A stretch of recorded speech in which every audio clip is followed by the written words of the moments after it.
Translation services are being provided for tonight's council meeting by telephone. Please dial 720-386-9023 and use code 104091 *. Servicio para traslación esta noche puede marcar por teléfono 720-386-9023 usando el código 104091 *. Okay, we'll call the study session to order. Our major item of business this evening. This is our City Council budget retreat. We'll invite Roger Tinklenberg, City Manager, to introduce the presentation. Thank you, Mayor. Just a couple comments, and then I'll turn it over to our Director of Finance, Cheryl Carsons. First, just want to say thank you for all of the input City Council has provided during this process. And wanted to also say that there's always a balance that we have to play, that we have to engage in between trying to provide the very best for employees and yet maintain a balanced budget that is sustainable over the years. So we're always looking at, okay, how do we balance next year's budget, but also keeping in mind that when we make long-term commitments, it has multi-year implications. And so that's always the challenge with a budget. And so hopefully we've accomplished that with this year's budget. I believe that we have. We are looking at taking funds out of fund balance for one-time projects that do not add basically additional operating costs in following years, and then looking at covering those immediate needs that have those ongoing costs by revenues that we know will be reoccurring each year. So that's the challenge each year, and I think we've accomplished that with this budget. So with that, I will turn it over to Ms. Carsons. Thanks, Roger. I'd also like to echo Roger's statements and thank you for your participation throughout the budget process.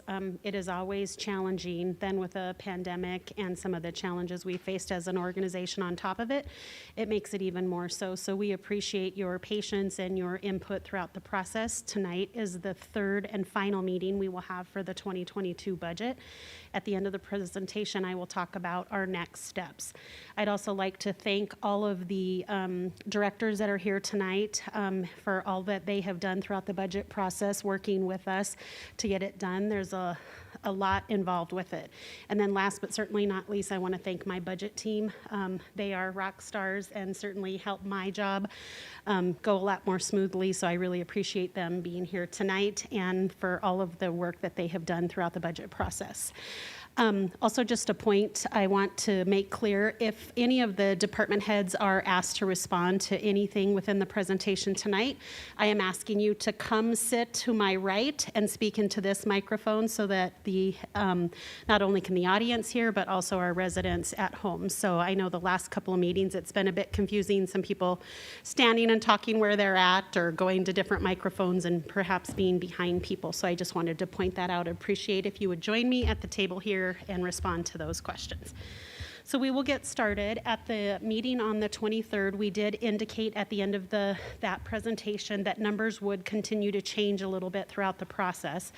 And I will go over that in more detail as we get to the end. But numbers have changed for a variety of reasons, things that we have incorporated, revenues that we've looked at, et cetera. So I want you to know that the numbers have changed a little bit, and I'm going to walk through that. This first slide is meant to provide you a listing of where we ended the 2020 year fund balance at and what we have done to use fund balance so far in 2021. So this slide was presented in the previous presentations as well. Just as a reminder, we are sitting right now at about $34.8 million in general fund balance that is eligible to be used for requests. In addition to that, we are sitting at about $15.9 million in 2K fund balance. The 2021 budget did anticipate use of 7.3, therefore bringing that remaining fund balance down to 8.6. This slide here is what we refer to in our budget document as our source and use that shows the revenues that are going to be coming in and the expenditures going out. The top section is the revenues. So we are anticipating just over 103 million in revenues, plus a couple of transfers coming in. The water acquisition fund of 831, which covers the debt service payment on the Series 2017B debt issuance. And then the 2K allocation that is generated by my team, factoring everything into the O&M model that was developed when 2K passed. Down below, you have the financial uses. At the top, this is everything that has been incorporated into the budget. So you see the breakdown by the various departments, as well as debt and some of those 2K allocations. Then the general fund each year does a variety of transfers to different funds for various reasons.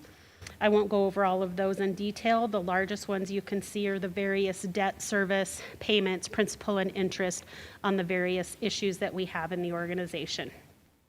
And then there are some transfers to CIP, the largest being that 3.5 million that was presented by City Manager Tinklenberg at the previous presentations. With that being said, the total that we are showing is a negative 407,000. But I want to break that down further. Because 2K, the 1% is dedicated for specific things, we have to break it down to 2K and general fund balance. So after everything has been incorporated and putting those into our operating expenses and the transfers, we show that we'll be using about 3.3 million in general fund balance to fund all of the 2022 budget requests. The 2K fund balance then actually ends up positive, so we anticipate at this time that we would be adding just shy of $3 million to the 2K fund balance. One of the things we have tried to do each meeting is follow up on some of the questions or comments that have come up from the previous meeting, so then these next few slides do that. This shows where we're at, reminding you what I just said, that we would be using 3.3 million and then 2K would be going up by the 2.9. We are going to talk to you about the questions that came up as it pertained to the PD wish list, if you will. And what we're recommending is at this time to allow the police department to get through the staffing assessment that was approved as part of the 2021 reappropriation ordinance, see what comes out of that, and then any items that would be funded, do those as a supplemental appropriation later in the year when we have more of that information.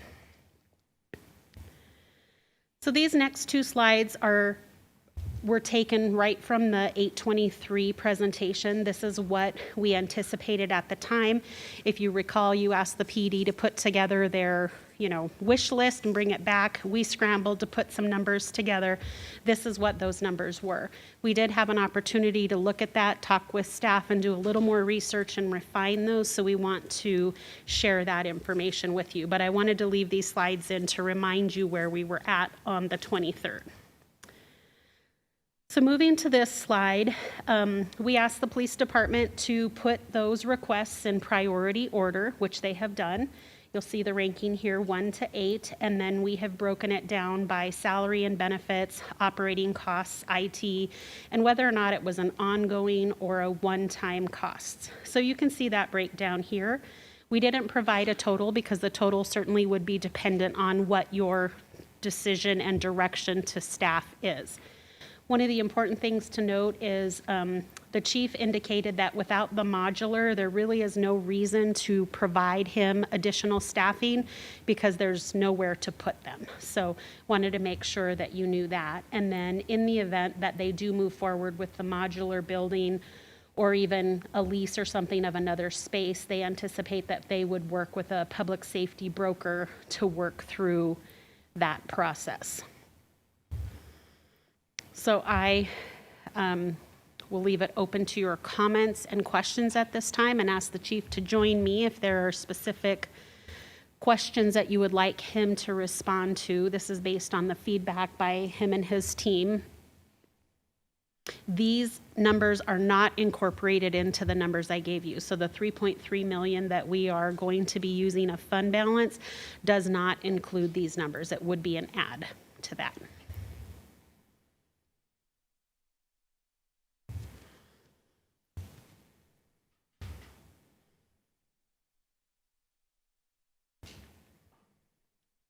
Comments?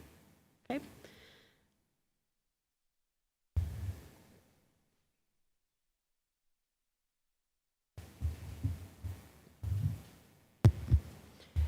I have a question about the legal advisor and why the legal advisor is prioritized over the others who would actually be policing Commerce City. Thank you, ma'am. The reason we prioritize that is, as you know, the last 3 years regarding legislation have been pretty tough for policing in general.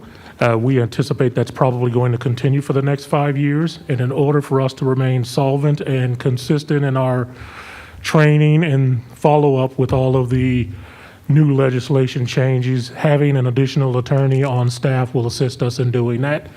In addition to that, I believe the attorney that we're using now, Mr. Hayter, the big bulk of his time is being spent doing contract reviews, and Mr. Sheasley will be able to comment on this a little bit further.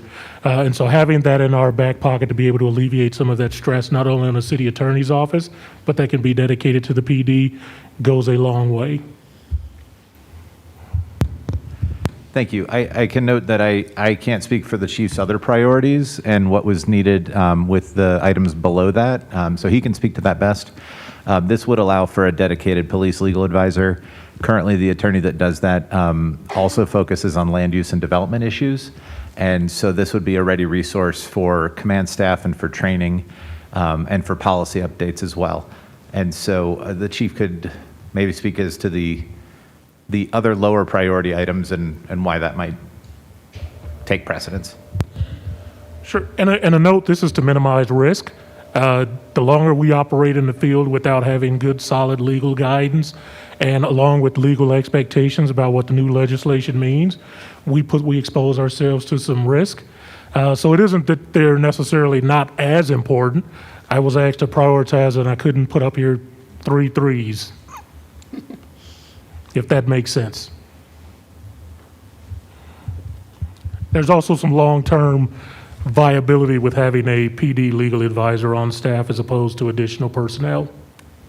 And was this simply an attorney that is dedicated to the police department and works under the city attorney, or in the police department, working directly in the police? The attorney would be assigned to the police department, but they would be working out of the city attorney's office. Okay, thank you.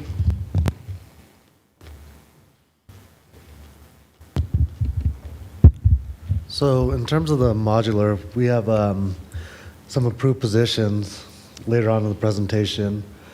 Without that modular, we wouldn't be able to accommodate any of those positions.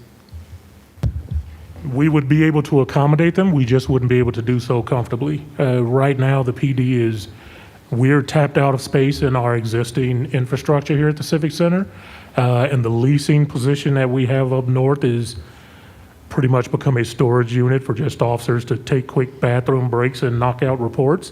It doesn't really serve any other purpose than that. And so while we would be able to accommodate them, it would not be a comfortable environment for just about anybody. Currently, we have staff up to 3 people sharing desks at a time. And where do you picture this being located? That's a great question. One of the areas that we had tentatively looked at, and keep in mind, we haven't done a lot of research on this. We were asked to put this together relatively quickly, and so we didn't give it a lot of positional thinking. But we were thinking just right outside here, where the PD parking lot is. Thank you.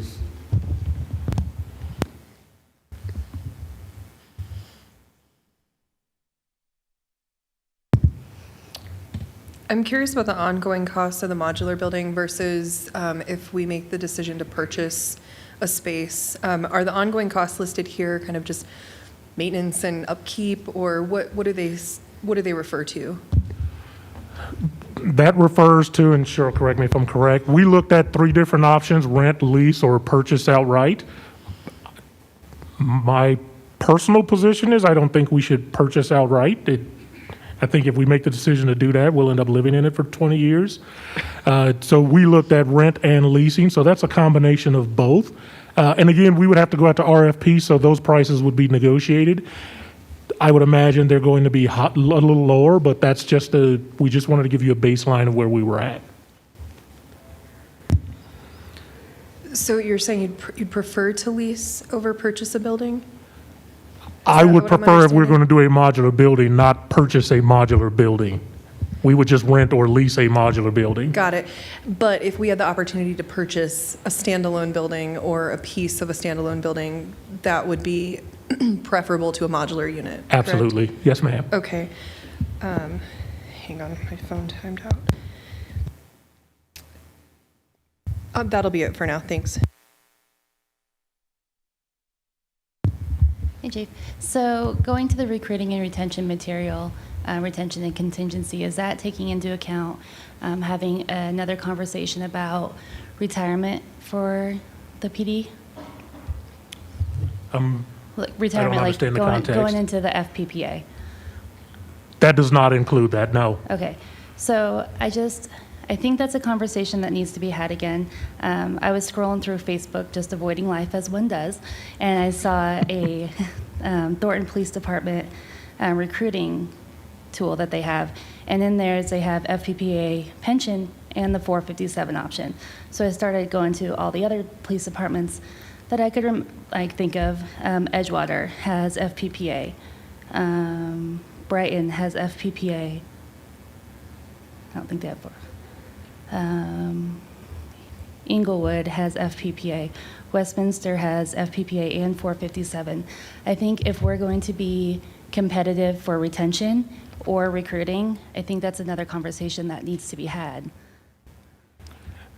I can certainly appreciate that. That's not within my purview to bargain with or something that I could present to council. That's the bargaining unit. We also have a police pension board, and those are the two entities that would deal with that recommendation. That wouldn't be anything that I would propose.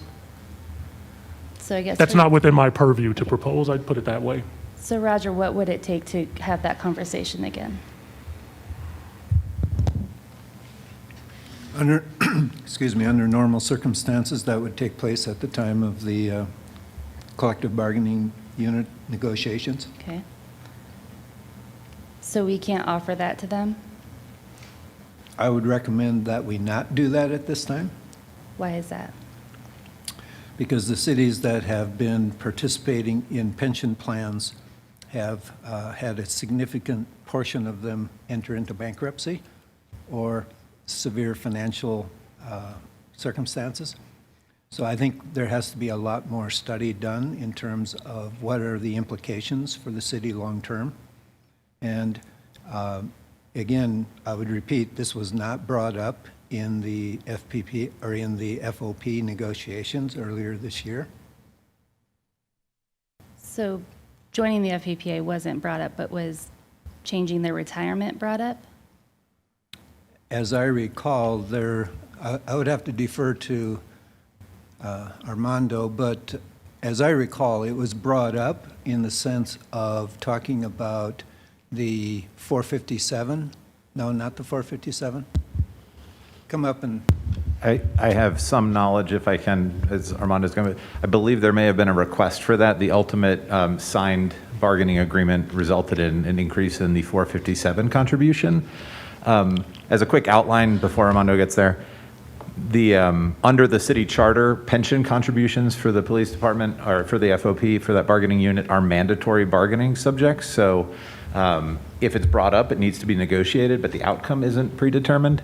And then the pension plan, though, the pension board is a creature of ordinance, that it was created by the city council. And so if there is ultimately a change to the way the pension plan operates, it would involve both an act of under the CBA as well as an act of council, as well as budgeting actions and possibly an action of that police pension board. So there are a number of intertwined things that, as Roger mentioned, would start with study, I believe.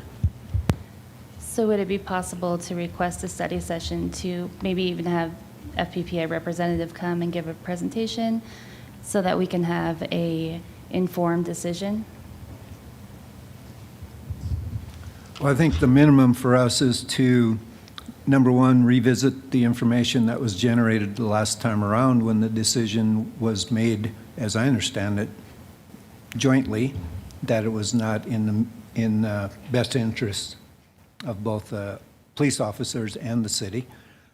We need to revisit that information, and then, depending on how comprehensive it is, I would propose that we do additional analysis on it, looking at their current rate, because at the time of that study, there was also an initiative in the state legislature to increase the contributions by employers at that time.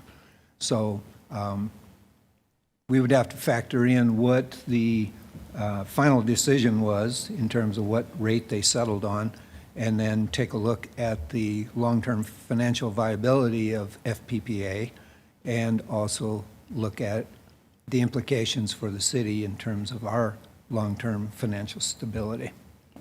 I just think if we're going to be competitive with other police departments and keeping our people here or getting new people, having a retirement that can grow with them is something that we should really consider. We currently have that with a defined contribution plan. Question is FPPA a better option or not a better option?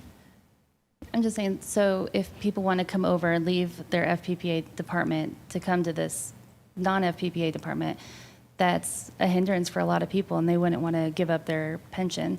So I think it's something that needs to be reconsidered or talked about some more. Thank you.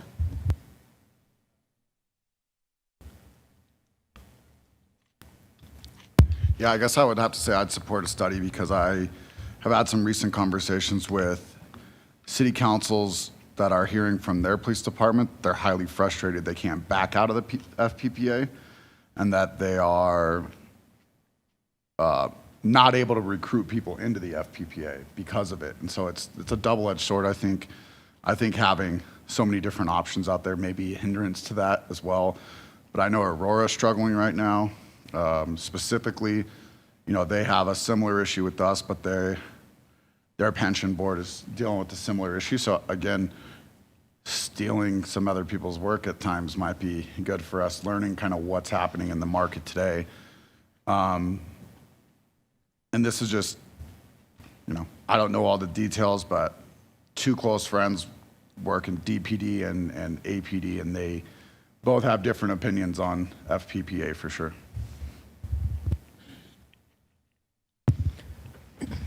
I also support reopening this conversation. There's a lot of different pieces to this conversation kind of floating around, and I'd like some clarity on how the last bargaining session went and what the city agreed to or didn't agree to, and definitely think worth looking at. I didn't know what Councilmember Hurst just said about some of the issues with FPPA, but if there's any upside to it, like recruiting, getting lateral recruits from other departments who wouldn't otherwise come without FPPA, I think it's certainly worth looking into.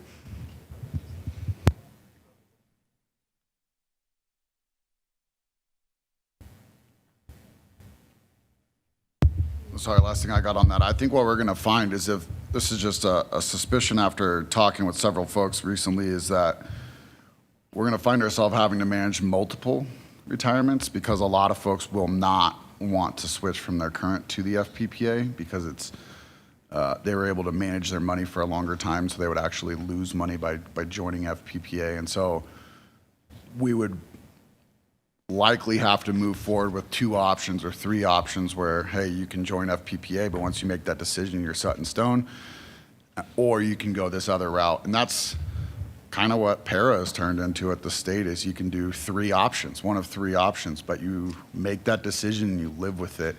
And it's like day 3 of employment when you don't know anything about any of it. And so it's a tough call, because you have to register almost immediately without getting, you almost have to do, a month's worth of homework before you get hired. Sorry, just to state, I just was told that we can't speak about the negotiations at this time, but we did finalize when we completed the negotiations. We did agree to the 457 with the 2% match, just like all the other employees. Can you speak to if excuse me, is that part of what's holding us back from staff's perspective in terms of making the match greater, or that FPPA might require more, that it would be unfair, for lack of a better word, to other employees in the city outside of the police department who are getting less match? Is that part of the issue or no? No, it was completely just based on negotiations at the time that we negotiated for the contract. Does that make sense? It does. I just wanted to make sure we didn't settle on 2% because that's what the rest of the city staff is No, at. And it was not close to the original want from the FOP. Okay. How do we have a discussion about those negotiations? Do we have to have an executive session? I'll defer that to Robert. I do not know the answer to that. The negotiation is a matter left to the city manager, and the end result of which is the contract, is certainly open to you, but I don't know the answer about reliving the back and forth of the negotiation and the initial presentations and various offers and counteroffers. I'll have to look into that and get back.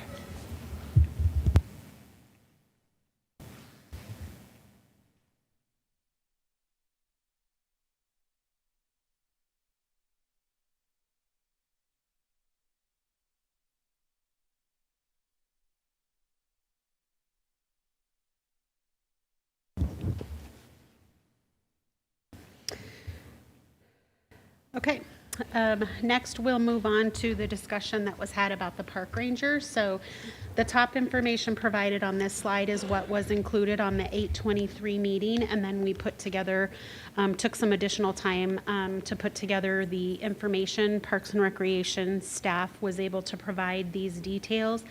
As it was presented at the meeting on the 23rd, we are proposing adding another park ranger with the existing Adams County contract to make it 2 with Adams County, and then proposing to bring 2 in that would be FTEs of the city in 2022. So this shows the breakdown of those. In 2021, we had already approved as part of the budget an ordinance for the 1 park ranger, and then the direction staff felt they received last week was to go ahead and proceed with moving that to 2 with the county and start that recruitment, and then add those other 2 in the 2022 budget. So these would be the FTE costs, the Adams County costs, and then there are various IT and fleet costs related to those positions. The total impact to the 2022 budget is $358,140, and that has been incorporated into the numbers that I presented earlier. Thank you. The 2 employees for Adams County, could you kind of give us the breakdown of how they're going to work with Karma City specifically, or are they going to divide their time between Adams County Parks and Karma City Parks? I'm going to take a stab at this, council member. It's my understanding that those 2 individuals will be dedicated to the city and patrolling the city, both in the core city and the northern range. It's then by the addition of the 2 in 2022 will then be working in tandem with the 2 that have been on service and working with the supervisor that's been assigned to the park ranger program in Adams County. But Carolyn may be able to provide more detail to that.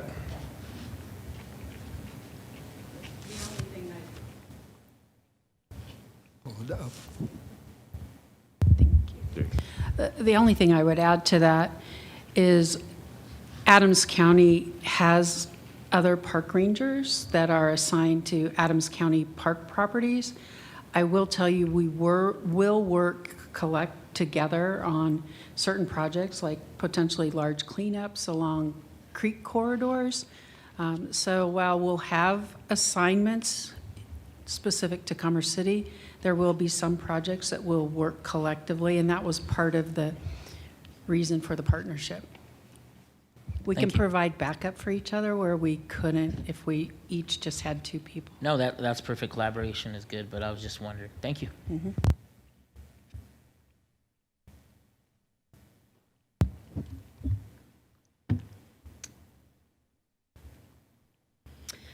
So this slide here shows you, we were asked to provide information about the total amount of previous reductions that had been reestablished into the budget.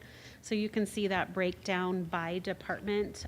So $813,000 were added back to departments' base budgets.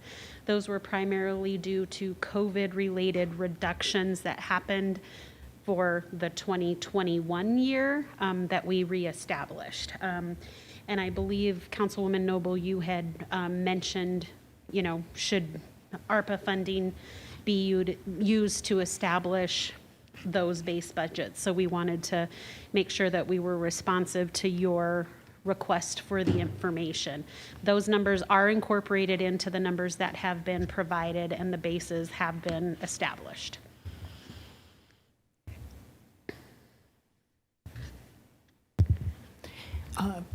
My question was, since restoration dollars are available through ARPA, that's one of the things you can use ARPA money for. And if we need $813,000 for something else, like to say fulfill something or another that we're not including in this budget, then it's moving money from one bucket to another, and then that frees up the $813,000 currently earmarked in the budget for restoration, which could be used, the ARPA money could be used to backstop that $813,000. So we would get out of it $1.6 million in essence by being able to use it in both places. I would say that that is true, assuming the item that we want to use the funding for is equivalent to the 800,000, right? So you could say, let's free that up, use ARPA funding, but then later we want to do something that is more than that.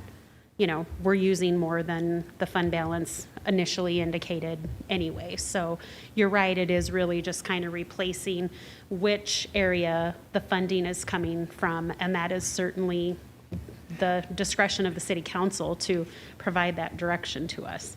I just wanted my colleagues to be able to take that into account when we're making a decision about the budget, that there may actually be more money than it appears, or maybe not all of the ARPA money needed to go to what we had discussed earlier in terms of the bold ideas, but shift some over in order to accomplish something else, like the police department, for example. Right. Anyway. So if we make no change, then we would be using the 3.3 million of fund balance, as I previously mentioned, and then all of the ARPA funds are on the table for when city council does make the direction, or we flop it, and later you would have the 813,000 less to make your decision with once those ideas are vetted more and a determination is made. Thank you.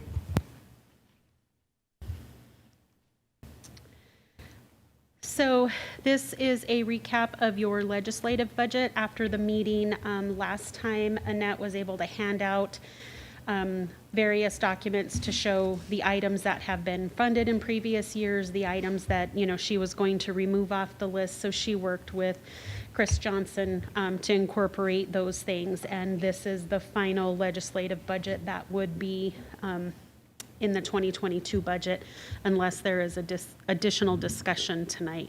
Annette, anything you needed to add? Okay.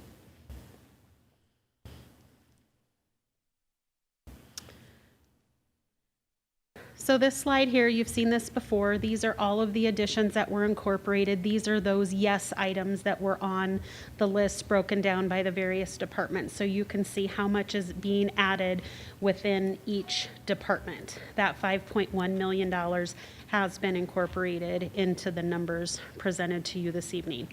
Some of those items are ongoing, so that would mean an increase to base each year by that amount. Some of them are one time, and my staff tracks those and incorporates that into the budget process again next year if something does need to be removed for the 2023 budget. These slides are repetitive, however, we simply have provided all of the yeses that were incorporated based on the direction we felt we received on the 23rd.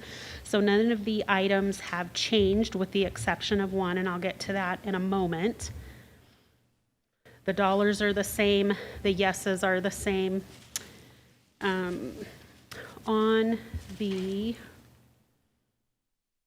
Parks, Recreation, and Golf slide, the one change that was made is the last line item for the Family and Senior Community Navigator. We felt the direction was to change that from a maybe to a yes. So we did do that. So that was a change from last time, and that number has been incorporated into the budget.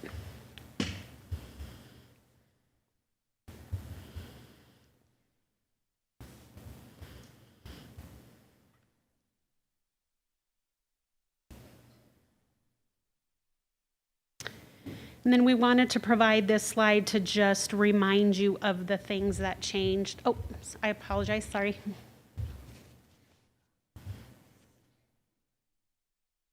Not technically for you.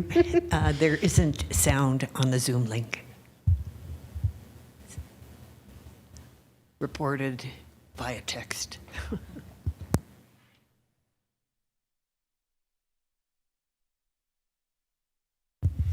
Let's go ahead and take 5 minutes while they work that out, and everybody use facilities if you need to.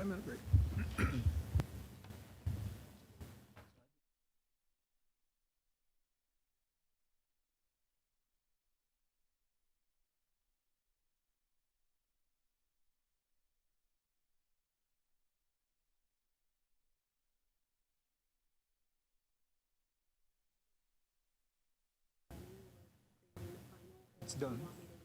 Right.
Roger, are we good? Everything's fixed? Okay, you want to continue on? Yes, thank you. As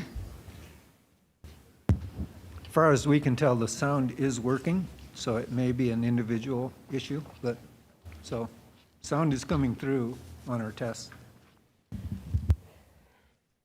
Okay. So this slide, we wanted to provide kind of the high-level things that changed. Oh, sorry. Just before we go on, I felt like we kind of skipped past the end of our conversation on the police department list, and I know there was a long pause, but I was just wondering if council would indulge going back to have a little bit more discussion around that. I think for me, I just wanted to make sure that we do have consensus about what's going to get included in the budget and not, because there's a pretty big list there that we really didn't talk about. And I would just start by offering that I would like to see all of these things included and how we allocate the money. To Councilmember Noble's point, are there other ways to utilize ARPA funds to open up money in the budget? That part doesn't so much matter to me. That's your expertise, Cheryl. But I would like to see us have a conversation around including everything on the list.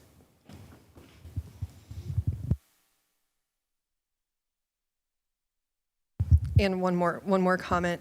I really don't want to see a modular unit. I want us to look for a building that we can purchase, a floor, or whatever it is we need to purchase, but I don't want us to go to a modular in the parking lot. I don't feel like that accomplishes long-term what we want, and I personally would like to see us move forward with a permanent solution sooner than later.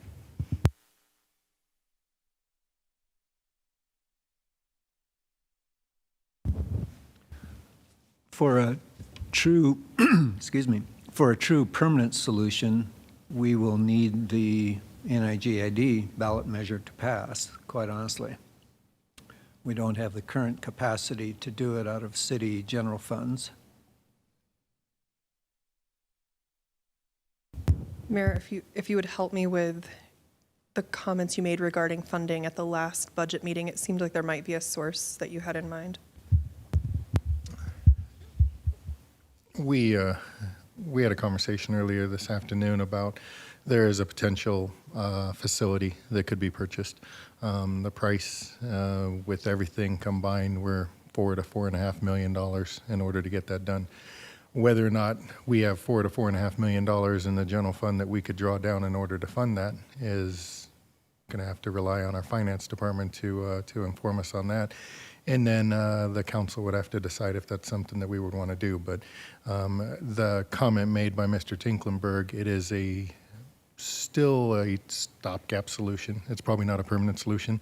Ultimately, I think the permanent solution is a brand new substation, fully outfitted, fully capable, and that's, $30 to $40 to $50 million in order to get that facility done. So are we willing as a council to pull $4.5 million out of the general fund for a stopgap solution that may get us through for the next 3 or 4 or 5 years? Or would we rather put that money towards the full long-term solution, hoping that we are going to get the NIGID bonds passed in order to fund a full substation? That's a conversation that we can certainly have and entertain. I'll leave it first before you chime in on letting Cheryl tell us what's in the general fund. And, is that something that is feasible to be able to spend that money? And then we can have that conversation on whether or not that's something that we want to do. So the first slide that I showed indicates where we're at with the undesignated fund balance. There's $34 million. We're proposing use of $3.3 million as things stand right now for the 2022 budget. So that takes us down to about $30 million. Typically, our recommendation has been to use that for one-time purchases and not ongoing items. Certainly with a building, you would have continued ongoing O&M that we would have to assess, and that has an impact to the budget long-term. And Mayor, thank you for clarifying my comment. That's what I meant. If we're looking at a true permanent solution, we have to be willing to spend close to $50 million to build a substation. And that's not a firm number yet until we get into design. In terms of pulling that money out of fund balance and doing this interim solution, that certainly is an option. What I would offer to you, our current lease is well over $400,000, and it's approaching $500,000 per year. And so obviously, that gives us a lot of room for operating costs, of our own facility. So from an operational standpoint, yeah, if we can figure out an interim solution that would relieve the pressure on the police department currently, and the operating cost is less than $500,000 a year, then we're ahead from an operational standpoint. So the facility that we looked at, that the mayor mentioned, would serve on an interim basis. It would not provide, all of the aspects that you need, like holding cells and all of that type of thing. It's limited in terms of parking space. So again, it would be limited in terms of public availability to the public, but in terms of providing office space for officers to be able to use, it certainly would help and relieve that pressure. So it's a solution. It's not the ultimate solution, but it would be a solution for an interim measure for 4 or 5 years. And that's why we placed it in terms of the priority of projects for the NIGID to help fund if that ballot measure would pass. And thank you for that. Before we get into the conversation, can you walk us through, you've sent out the most recent financial report, and can you kind of walk us through the numbers I'm looking at here? I think we're up about $3.5 to $4 million over the initial estimate that you had for 2021 or 2022 budget.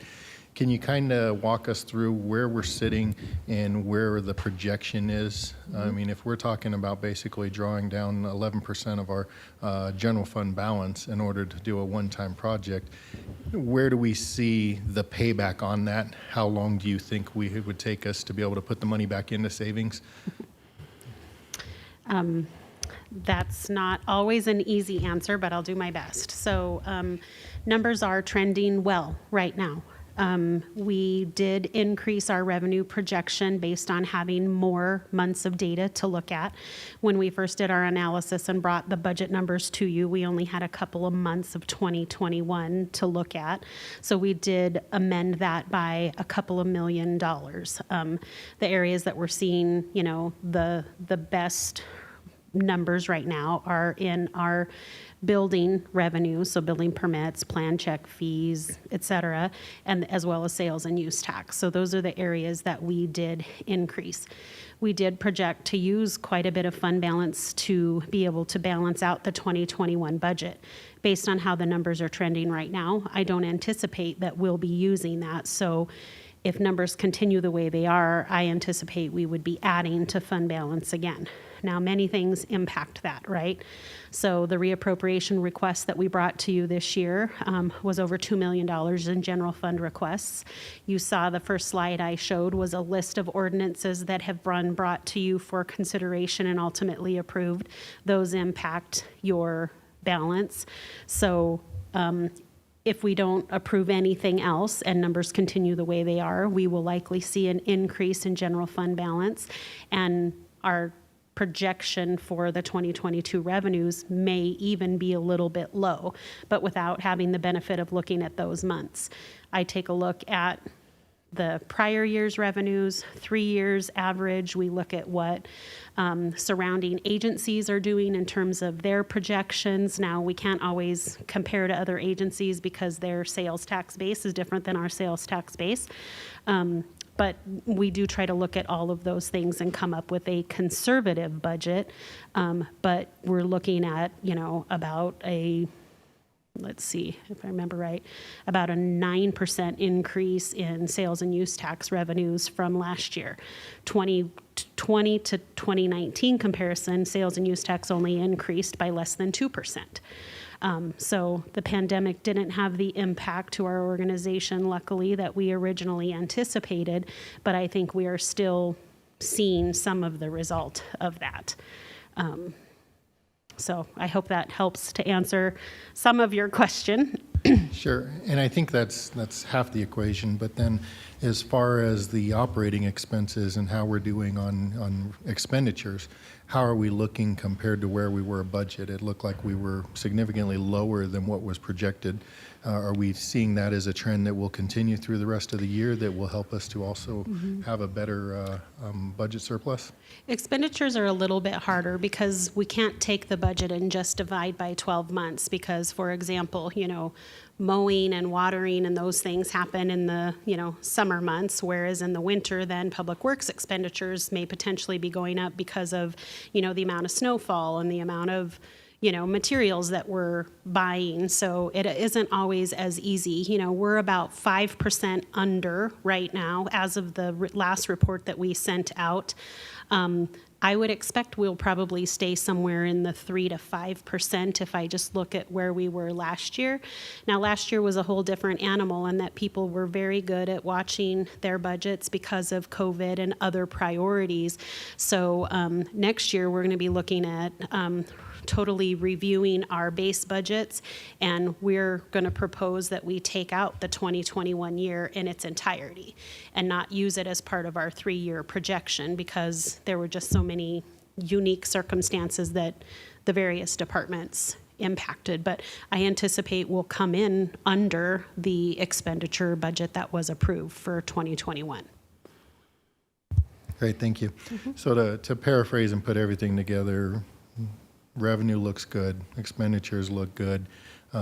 We're trending better than where we projected at the beginning of this process. We're trending better than where we were for the 2021 budget as a whole. So the idea that we're going to need to pull as much money out of general fund this year is not as dire as what we initially projected. So potentially where there's that $34 million in the unrestricted fund balance that's going to be drawn down by $3.1 million for this current budget, the way it's proposed to us, leaving us with 31, we could potentially see that sitting at the $32 to $33 million range even after this drawdown, potentially. We could potentially, yes. So we have an option up here that has been requested by the police department for a modular office building that would be placed out here. You can see the one-time cost at about $200,000, ongoing cost of $158,000, $800 a year. Potential purchase of a building in the northern part of the city, $2.5 million, $1.5 million for tenant improvement inside in order to have it renovated so it could be useful for the next 3 to 5 years for our police department, potentially saving $500,000 on a lease space, plus $158,800 in operating costs for this modular building. That's where you end up with the numbers. Go ahead. I would just add one more thing to that. I think you have to consider the potential sale of that building on the other end. And so you do have a revenue source there on the back end if it's only a 3 to 5 year solution. So I know you can't guarantee what that is or how much it would sell for, but it certainly pays back some of the upfront expense of buying the building, I would think. I don't think that I would gamble on that. The building's been for sale for at least 8 years and hasn't moved yet, so I don't know that I would gamble on the fact that it's going to sell. But that's kind of a broad overview of where that debate goes. So again, it's up to the council on whether or not you want to dip into the savings account in order to fund something like that or proceed with the modular building. I myself am not a fan of modular buildings. Like I said, I know they're supposed to be temporary. I can't tell you how many modular buildings I walked into in police departments that have been there for 20 years, and the attitude was always from the cities before of, well, we have this building, so we don't need a different one. I'm not a fan of it. I don't think that it's the right look. I don't think it's the right thing. You spend millions of dollars on this beautiful facility we sit in, and then you go put a trailer park out in the parking lot. That's not really, I think, the ideal thing. But again, it's not my decision. It's for the council as a whole.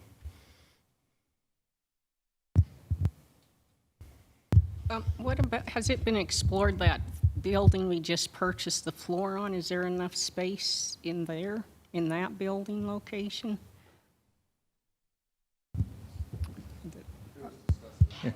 Yeah, that was discussed at one point, and I believe that the organization that owns the building did not take too kindly to the idea of the police department being in that building. That's not the desired use that they had for it, which was one of the things we considered on whether or not we wanted to proceed with the sale.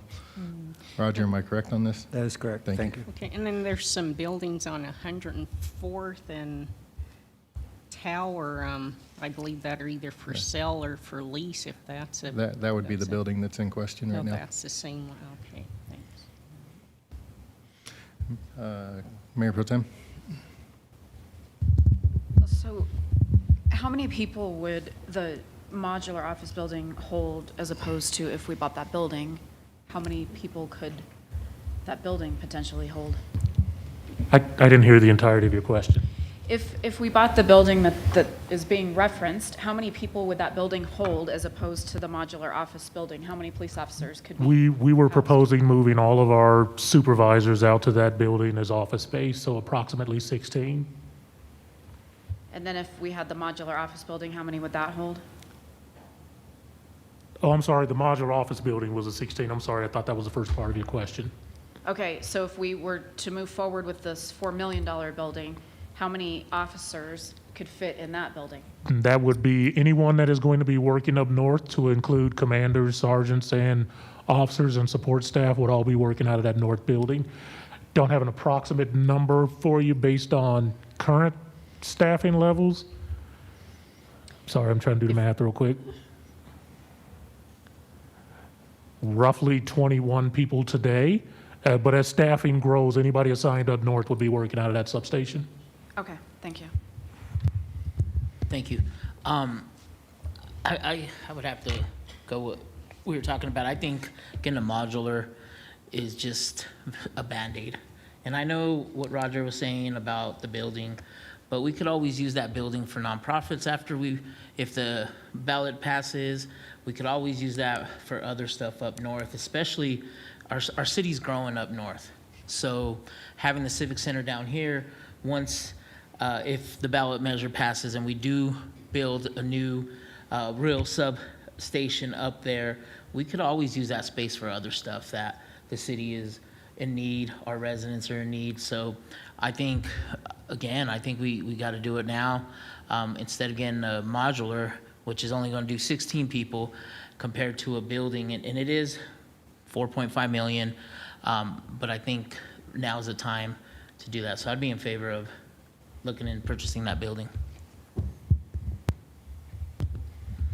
Yeah, I think, I'm kind of on the other side of the fence here because I'm looking at this wish list and I'm seeing 1.7 million to add to that deficit, bringing us up to 5 million deficit in 1 year. And, just looking at the ongoing costs here, that's $1 million every year added to the budget right off the bat.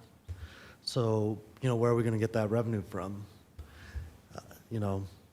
That's something where you got to match your revenues with your expenses. And I know the modular is a Band-Aid, but we do have a ballot initiative going out this fall. So, I'd like to see where that goes. I'd also like to see what are the ongoing expenses on this building. I think we've had some experience with purchasing buildings and, sounds like a good idea, and then you do your due diligence and it's not what you expected. And so, it's just one of those things where I don't want to put the cart before the horse here. And, I support the modular office building. I definitely support a substation, but I think for me, it's timing. We have some things in here, it's a little ways out. I think it's like 2024, 2025, to get the substation started. And, I think that we're already late to the ball game with that, but we really got to think where's the funding going to come from? Because you can't keep having, the southern part of the city subsidize the growth in the northern part of the city. And so we really need to see where the NIGID is going with this, because our revenues aren't growing at the same pace as our expenses.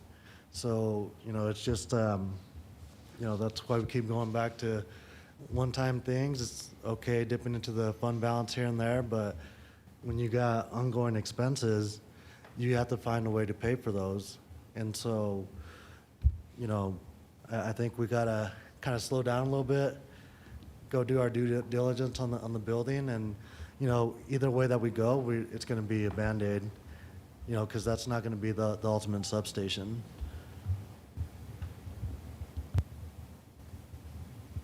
Greg? Yeah, I'm not sure I know the right answer to either side, but what I do know is the one thing that I'm willing to invest in our future and take risks on is public safety, because that is one of the only things that we have a duty for our city for. We don't own fire, we don't own water, we don't own anything but public safety. And just like I was talking about last budget session, where our growth puts us in a situation where we need to take some risks now, or we're going to get behind it to where we'll never get caught up. And, you know, people aren't going to be too happy that I say this, but I keep hearing that the South supports the growth of the North. The North created the value of this, helps create the value of the entire city. Without the North, the value of the city is completely commercial, and we need to look at it as holistically as a city. We create the divide in our city by the way we talk about it. It's equal. You know, the value that the businesses create in the South is tremendous, the tax value that's there. But there's a ton of value, and we're talking about it right now when we're talking about the assessed value for the GID. If that wasn't there, we wouldn't be having a lot of other conversations either about enhancing the South. And so I think there's equal value to both sides. If we don't have the South, the North doesn't exist, and vice versa. The South doesn't have long-term opportunities for good growth in quality employment, and if we don't have the North. So I think we got to stop separating it in that sense and really talk about long-term growth up north. Quite honestly, 70% of our population will live there in the next 10 years.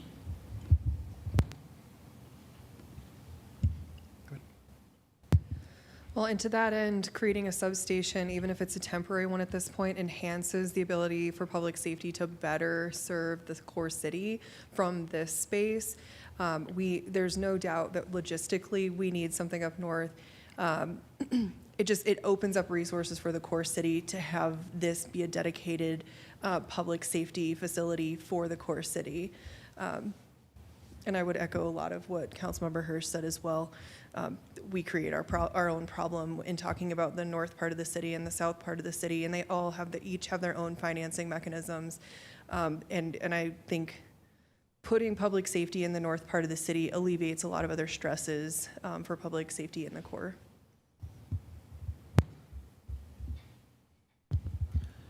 Yeah, I think, you know, the question's not the substation. It's badly needed. I think the question's the funding, right? So I guess my question to all of you is ongoing expense of $1 million, what do we cut? Because that might be a decision that we have to make in the near-term future if revenues don't grow to support that. Well, and if I understood Cheryl correctly, half of that would come from what we're already paying in ongoing expenses for the lease of the current space, which is really it's not a satisfactory space for what we need. So if we've got half of that already covered in ongoing costs, then we're talking about only $500,000. And then I agree with you, we do have to talk about how do we cover that if it doesn't come in increased tax revenue. But $500,000 is an easier conversation to have, I think. Well, we don't know what the ongoing costs are with the building, so, you know, you got to factor that in as well.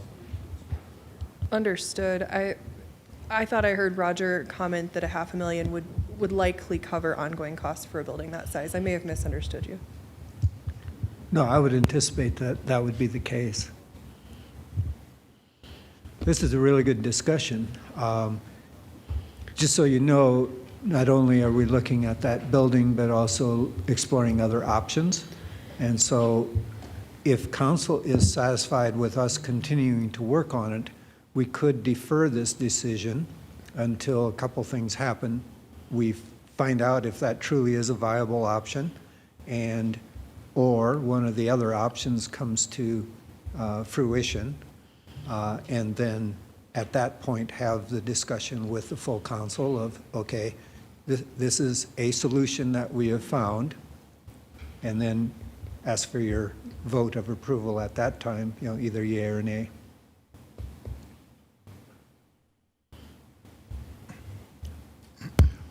Roger, I really like that option because it seems like the most viable solution moving forward. I understand that the chief has some timelines because we obviously need to hire folks and they need a place to go, not only from an operational standpoint, from a recruiting standpoint. Like, are we recruiting people using that building? Probably not one of the things we highlight, you know? But in the sense of, if every dollar we're using to fund is coming out of the general fund or coming out of the fund balance, well, can't we make like a mid-year, you know, or 3 months into the budget or into the year? Can't we just run a motion, make a change to the budget, and make that happen? And so, to me, if that's the avenue we're taking, anyways, we don't have to rush there, because it's not like we're moving other stuff out of the budget to make this fit in. We're simply pulling from our savings account and pushing for a big spend. And so you know, to me, it seems like we do our due diligence with a bit of fire under our seat, if you know what I mean. But at the same time, kind of exhaust those options. And then if it's, you know, February or March, by the time we are making that move, then we do that move then and make that vote then. Because what I hear from my counterparts is that everybody agrees that it's needed. It's just what's the best way forward, and without that defined path, it's going to be an argument over and over again, because we're arguing about what we want, not the fact that we want to spend the money on it. Yep. Yeah, there is, you know, one of the factors we have to take a quick look at is what are the terms of the existing lease that we have, and when can we get out of that lease. So that's one factor we need to research. And then another is actually entering into negotiations on the building that is there and having our own assessment done of, is it viable for this use? So there's a number of steps that we need to go through. The only downside is, as we wait on the modular building, the pressure builds, you know, in terms of our staffing office resource availability for our staffing. So that's the downside. So, did you have anything else you wanted to add to that? No, other than the property that I believe we're all talking about has already had 2 other offers on it, so quite frankly, it may not even be available at the end of this meeting. So I think that's one thing that we do need to consider, and as Roger just alluded to, we're going to be doing additional hiring. Where they go, we will certainly figure it out, but again, we are cramped for space. And what I would ask you to envision is making a traffic stop at 104th and Tower and having to drive them all the way south to process them.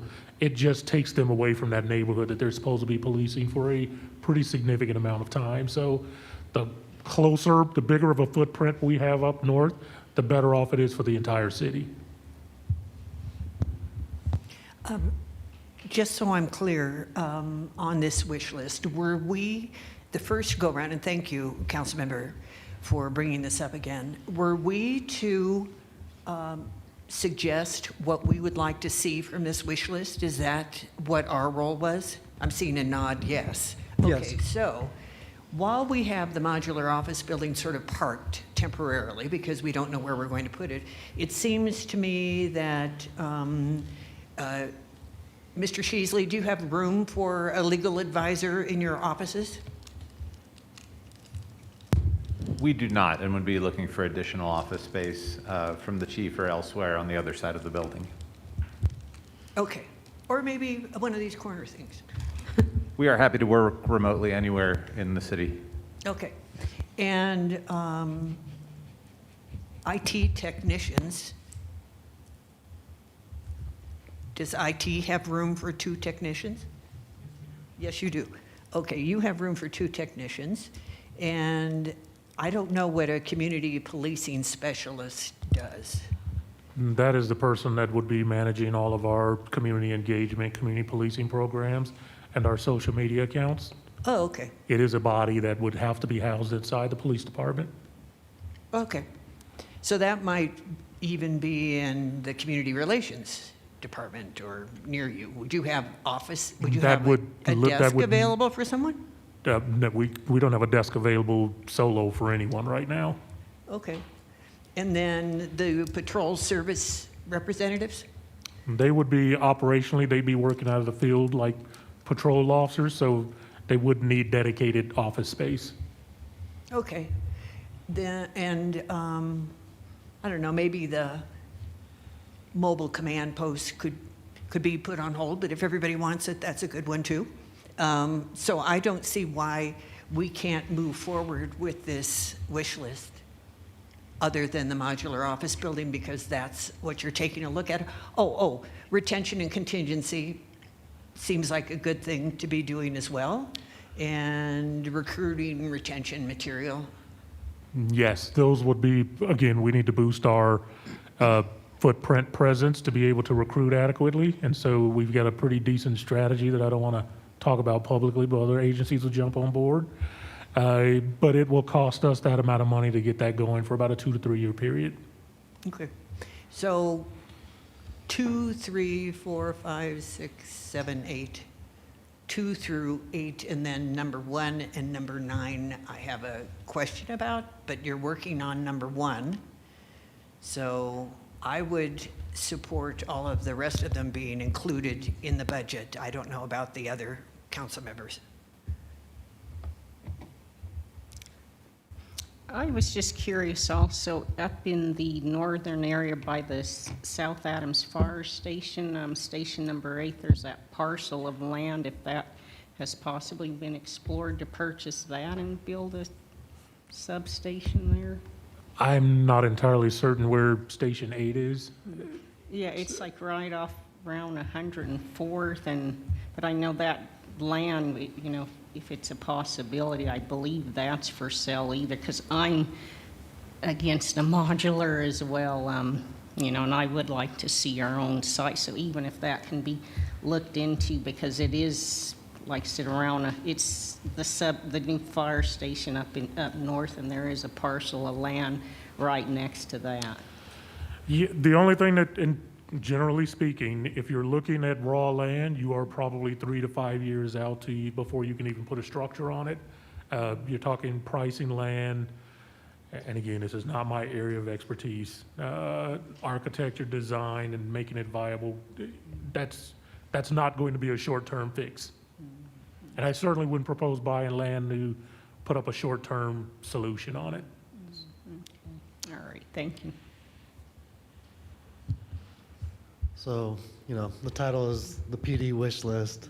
So what do you need in 2022, and what would be like a nice to have? If you were going to ask me, and I believe you've already done that, so I'm being redundant, the only thing that I would need to fix today, space. We need space.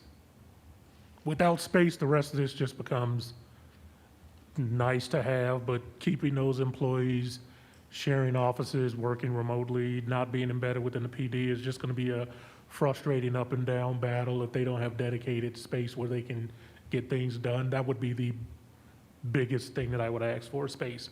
What that looks like is, again, dependent upon funding source and where, but increasing the footprint in the north or a dedicated building. Again, all of these things take time to build and put together. And currently we're looking at existing structures because they move faster. We'd be able to move into something relatively quick. But space and timeliness would be at the top of the list. Well, I think, you know, I'm on board with the city manager's approach of bringing back more information about, you know, having an actual structure, first of all, but, you know, if we can't move on something quickly, then I'm for the modular office building, and then we can figure out the rest from there.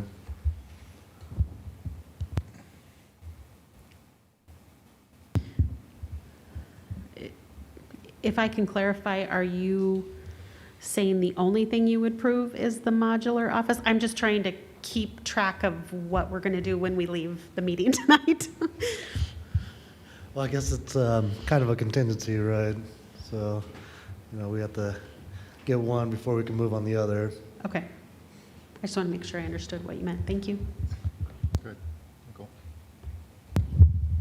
I would be in support of items 2 through 8 as well and holding off on the modular office building. I think, I would hope that things could be kind of figured out in the next month or two as far as what direction to move forward from there. But again, we can always make a decision January, February, March, but everybody here knows that that's kind of in the back of our mind that this may happen. But so I would agree with 2 through 8 and hold off on the modular until we hear back on the other building.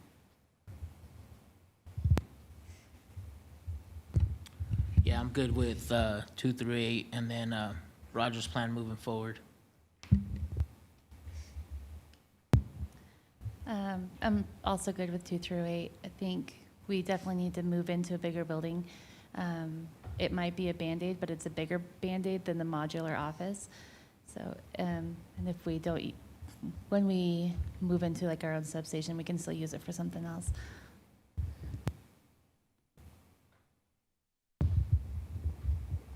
Yeah, I think I'm in the same boat, but I'm gonna be honest, I'd really love to make this decision with this council.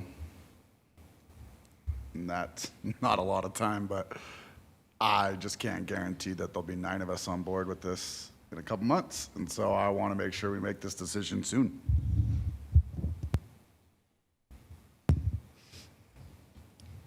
I'm on board with the plan to park the modular discussion as far as the budget goes right now, knowing that we're pursuing a permanent solution. And then I think I've made it clear I'm on board with all the rest. Thanks.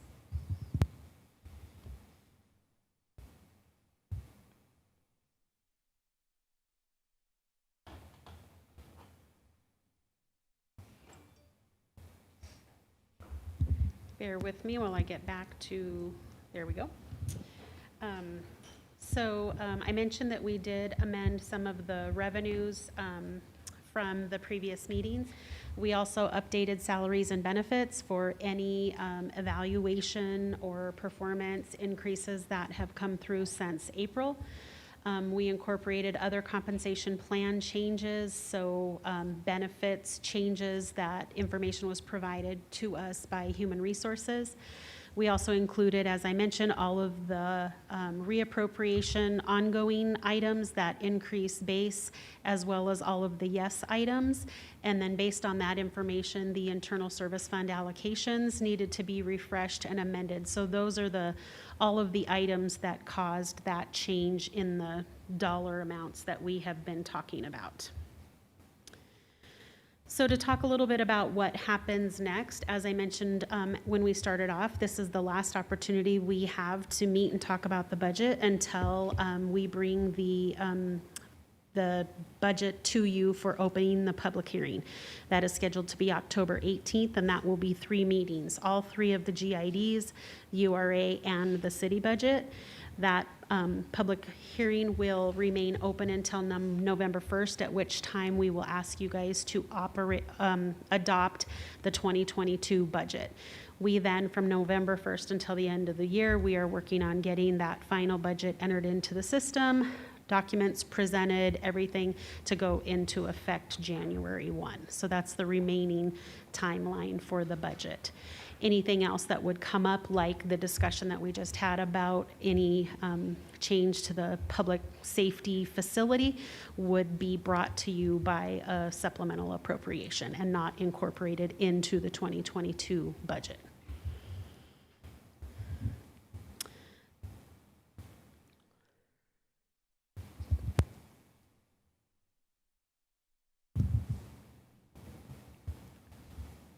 Quick comment. Cheryl went past that fairly quickly, but let me kind of flesh out the implications of one of the things that she mentioned, and that is updating salaries. Previously, salaries for all of the employees except FOP. The FOP employees, there's a market survey, and basically the next month they receive the market increase plus 1%. The non-FOP employees, by the time they would get an increase, the information, the market survey information would be a year old. And so we've always been a year behind, in essence, in terms of competitiveness with other cities. And we made the decision this year to age the data, in other words, bring it forward so that it's not a year old anymore. And that has a significant implication that has been incorporated into the budget, again, trying to maintain our status in terms of being competitive with other agencies that would hire the same employees. So I wanted to bring that to your attention that, again, trying to enhance our recruitment and retention. One way to do that is to actually use current data in terms of establishing salaries for employees. That has over $1 million hit to our budget. So it's significant, but I wanted to bring that to your attention. That's a decision that we made in order to be competitive. Want to add anything to that? Okay, all right.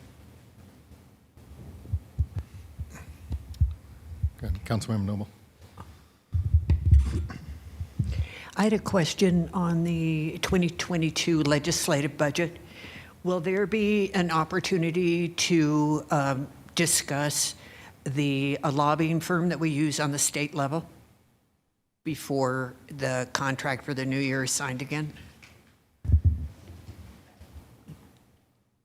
Go ahead. I was just going to say that, our hope is to have decisions tonight about the numbers that will be incorporated into the final budget.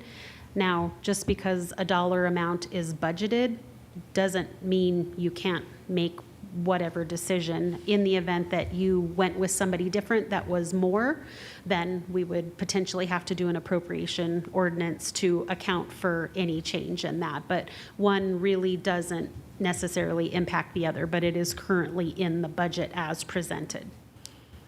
Okay, thank you. And while I'm on the topic, when would be the appropriate time, Mr. Tinklenberg? I would have to defer. I don't know the status of our current contract.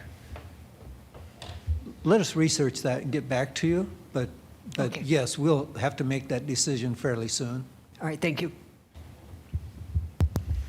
We did just look at that information and was staying with the same group that we currently have, but I'm not exactly sure when that contract runs out, so we'll get it back to you. Could you say that again? You're looking at the folks that provide the legislative assistance to us? Correct. Yeah, we just finished looking at their contract, oh gosh, probably 4 or so months ago, but I'm not exactly sure when that contract runs out for the next time that we would renew if you're interested in looking at possibly changing. And do you know when the contract ends again? No, that's what I'm saying. I need to get that information to you. Oh, okay. Sure. Thank you. That's what I thought. Thanks. You bet. So a couple additional items up there, and we've had some sidebar conversations on desired spending in certain areas, and how do we increase our economic development budget by $50,000 to $100,000 for marketing and meetings and kind of a flex budget for them. That is certainly an enhancement that City Council could make the decision to do, subject to all of the other discussion that occurred. All right, so the thinking behind that is giving them a better budget for marketing the city as well as for holding events, be it they go back over to Dick's Sporting Goods Park and use a suite in order to woo potential businesses to come to the city or whatever. But, we continually say that we are all for investing in the city and making sure that economic development has the tools and the resources necessary, and we all want a grocery store and we all want restaurants and everything else that we continually say, but I think that we need to put our money where our mouth is and increase that budget for them to give them additional funding to be successful in that endeavor. So my proposal is to throw another $100,000 at their budget for that purpose that can be used as a flex fund for marketing and, like I said, using events and things like that.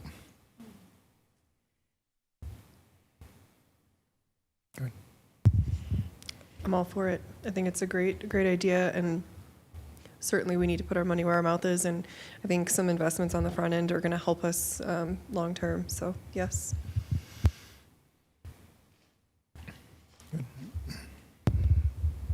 That investment could help us pay for our police station. So true. It's a good idea. Plus, we need to provide coffee and pastries to the new committee. I mean, why not prime rib and filet mignon? You know. Anybody object to increasing the budget by that amount for that purpose? Great. Second one, I'd like to see, next year our city turns 70 years old, and I think that we need to celebrate that. And I think we need to set money aside out of the budget to make sure that we can have a celebration that is befitting of a city turning 70 years old. And would like to see something that is similar to the old Derby days take place, and something that is welcoming to all residents of Commerce City, that really shines on our heritage and everything. So I'm not a party planner, but I would imagine that's going to be several tens of thousands of dollars in order to have such an event take place like that. And I think we need to set that money aside and make sure it's dedicated for that purpose as well.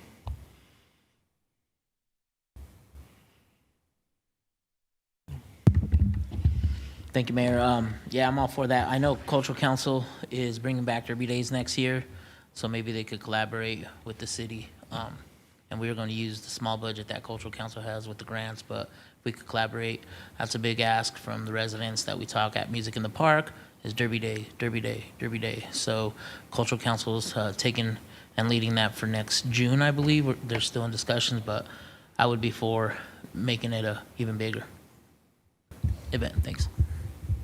Yeah, I'd kind of like to see, like I said, it's a huge event for the city to turn 70 years old, and would really like to see a year-long celebration with multiple events that are in there, capturing with a huge community festival that is befitting of that occasion.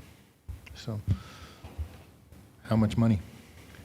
Well, I was going to ask, do you want to guess at a number, or do you want us to come up with a plan and bring you a number later on in the year? Are you going to be able to come up with that number prior to November 1st? Probably not. Okay, so we probably need to guess at a number so it makes it into the budget, and then whatever the plan is can work off of whatever money sits out there. Or we can do an appropriation ordinance at the time that amount is determined, whether that be December, February, whenever is another option. Okay. Could I suggest we put 50,000 in now and reappropriate later if we need more funds? Okay, 150,000 you said?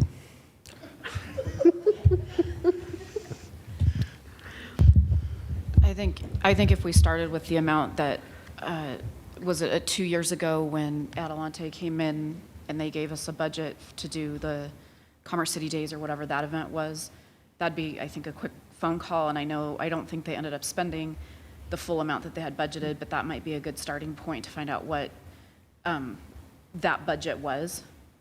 I know the city contributed toward it, but there was a total budget. I just don't remember what it was. Let's start, like Councilmember Graham said, start with $50,000 in the budget, and if we need to reappropriate more along the way in order to make sure that it is a celebration we can all be proud of, and not one that we feel that we got paper utensil, paper plates whenever we could have gotten plastic. Any objections to that, Councilmember Noble? This reminded me of another question, which was whether each of the boards and commissions are receiving their normal allotment for the year, and what would that amount be?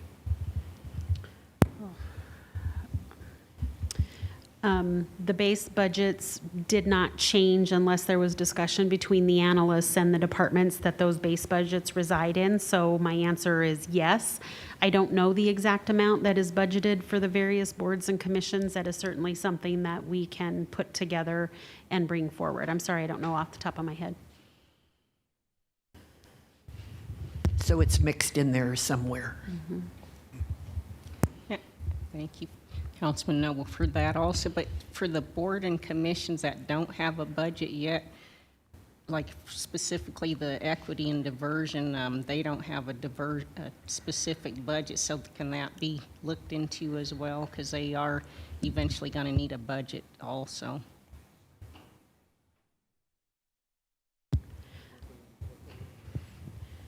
I don't know if there is anything specifically budgeted for them. I'd have to ask, because that just happened this year. Yeah, that's what I'm saying. Right now, they said there isn't a budget, so I'm asking, can that be looked into, that they do get some type of budget as well?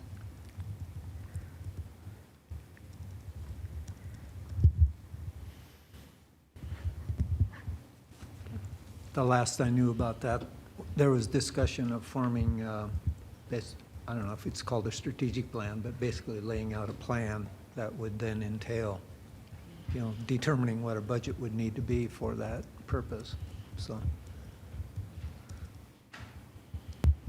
Yeah, they didn't know yet quite what they wanted to get accomplished since they're still forming, storming, learning. But once they come up with some ideas, the idea is to eventually bring that forward. So would they need to, like, there's another meeting this month, so to get that for next year's budget, would we need to bring that to you by a certain amount of time for next year? Well, it brings us to a point I was going to make at the end here, and that is, basically tonight is it, because finance needs all of the time to get everything put together for your first, basically, public hearing on it in October. And so I don't want to say no, they should still do the plan and figure out what they need. And then at that point, we can come back to council for an appropriation for, a specific package. So no, not right now, but yes, down the road, I guess is the answer. So. Yeah, because just from attending those meetings, I do know that they are hoping to get, especially starting next year, more active and in the community, and they will need a budget for Sure. that. Now, parts of what they'll need will be in other budgets, like community relations, for example, and, that type of thing. So again, that's where we'll have to parse out, okay, that's already included over here, that type of thing, so. Thanks.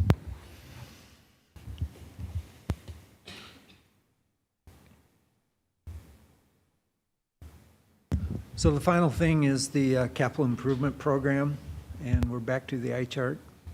But again, this gives the total for 2022 in terms of the total amount. I guess I didn't give you a grand total on that. But it runs down all of the various projects, and like I mentioned a minute ago, if there's any other changes here, we should note those tonight so that finance can adjust accordingly.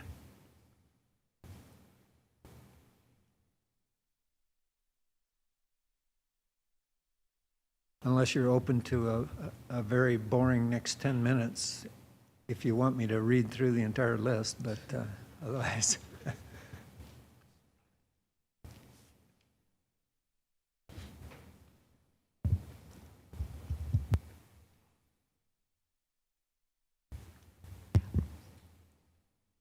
Just out of curiosity, where is the disc golf course going?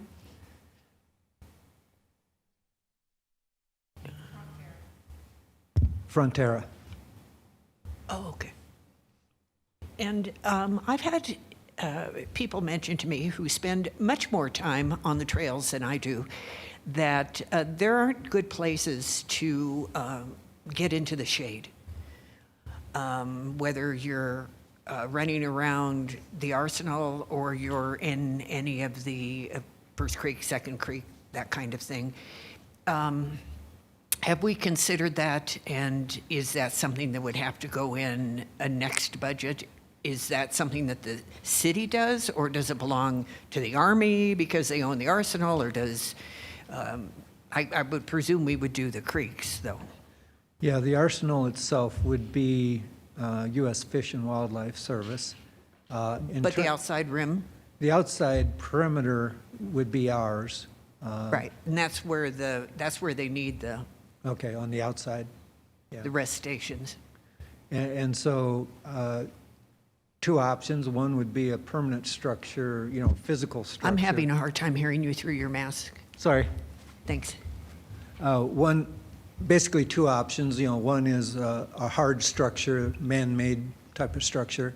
The other would be trees. And of course, trees, you have to wait years. But so is there a plan, Carolyn? You also have to water them. No, I would tell you currently not for, if you're speaking specifically to the perimeter trail, it doesn't mean that we couldn't look at, especially where we have some of the benches along the way. There is the one overlook along Highway 2.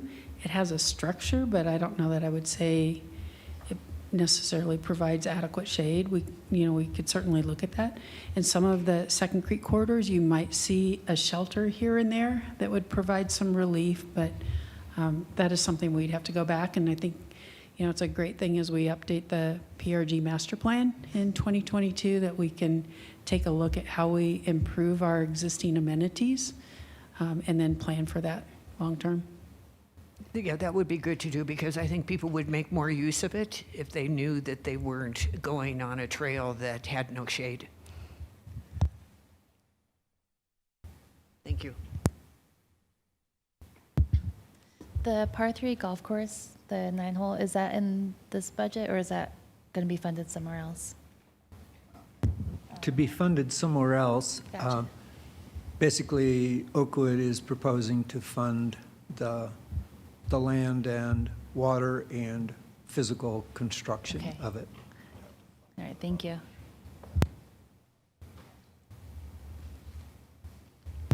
Okay, one more. Oh, this is for Ms. Keith again. There are, so there's plans, there is already one park for disabled folks, and there is another park planned in South Commerce City, again, the same kind of park.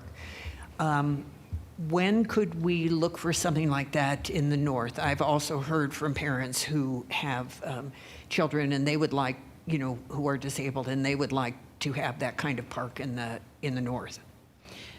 So I would just like to mention, we've provided an inclusive play structure, and all of our parks are accessible from the standpoint of shelter, table access, that type of thing. But we currently have one inclusive play structure, which is Veterans Memorial Park. As we're renovating Monaco, we plan to have a inclusive structure. It won't be as large as Veterans Memorial. We would have plans for when we develop, I almost said here, but I'm not at Bison Ridge. At Bison Ridge, the park that we have planned for Bison Ridge would include an inclusive play structure. But I believe the direction we've been given from City Council is that as we direct or as we develop any of our future parks, that we will look at all of those play structures as inclusive. So whenever our next park comes along, we'll be looking at how we can incorporate those elements into the park development.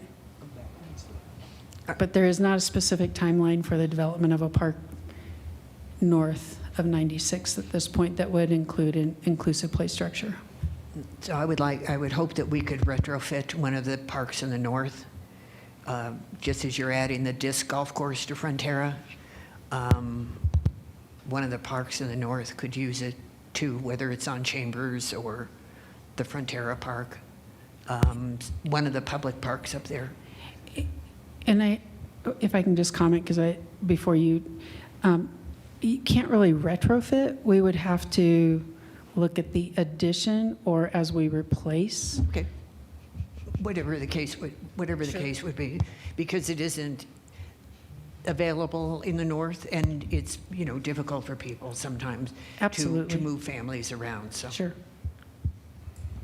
I'd like to draw your attention to about a third of the way from the bottom, Bison Ridge Park.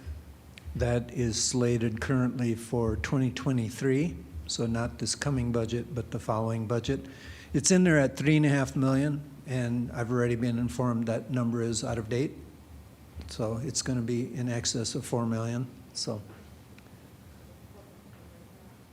So, yeah, today it's over 4 million, so by 2023, it'll probably be 5 million. So at any rate, it's in the plan, and that one would be similar to, well, not similar to Veterans Memorial Park, but it'll be fully inclusive, so.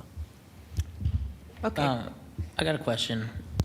Do we have to allocate any money for Monaco Park being all-inclusive? It's in the from current this budget. I know we received some grants, and for veterans, we had to allocate, I forget how much. It's in the current budget, and I'm going to say I'll be hopeful that our experience with the last few projects, just given the current climate, bids have come in a little higher than what we've expected, but right now we believe we're fully funded. For an all-inclusive? Not Yes, just- sir. Okay, thank you. Thank you, Carolyn. I was curious too, we had mentioned it before, but I didn't see it on the sheet. Is tennis courts or the pickleball courts going to be anywhere at all? There are pickleball courts proposed for the Bison Ridge Park. At this point, we haven't identified tennis courts, and I know I've said this numerous times to City Council, but looking to the update of the PRG master plan, really through that public outreach, what are folks looking for? Tennis courts, pickleball courts, handball courts. We've heard a little bit of outdoor handball.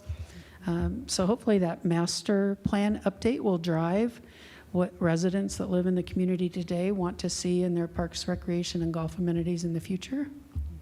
So it's too late anywhere, like any of the parks in the south area to have, like even Monaco, is there not enough space? There for wouldn't one be there? enough. I don't believe we have any existing space. We did have tennis courts at Fairfax, but the use was determined. Futsal was a more popular use, and those are heavily used courts. At this time, we just have to, it'd be difficult, quite frankly. We do have access to both Adams City High School and Prairie View High School for use of those courts by the general public. We have an agreement with the high school, but we obviously, as you know, don't own any of our own. Okay, thanks. Mhm.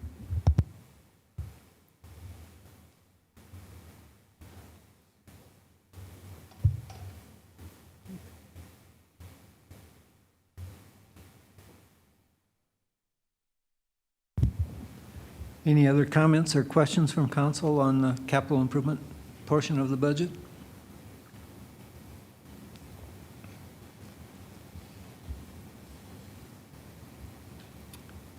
All right, we'll proceed with it as is then.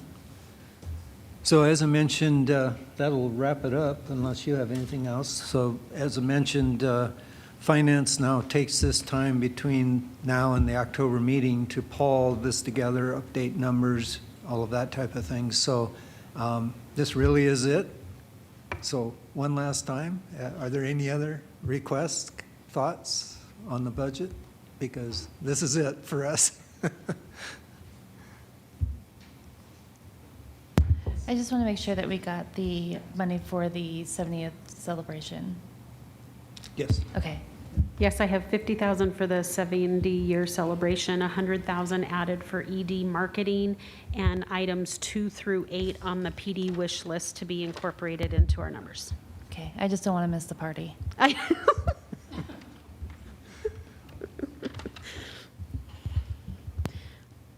Yes, sir. Did we buy new Christmas decorations? Yes, sir. Those were previously budgeted. That's what I thought, just making sure. Yeah. I still want the concert venue on top of the landfill, but I'll shut up today.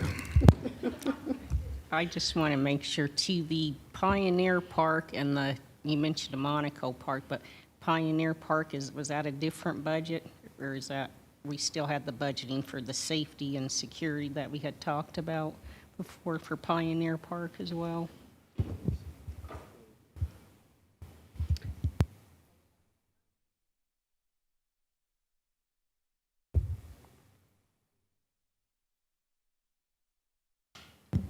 Sorry, we're conferring here to figure out what the accurate answer is.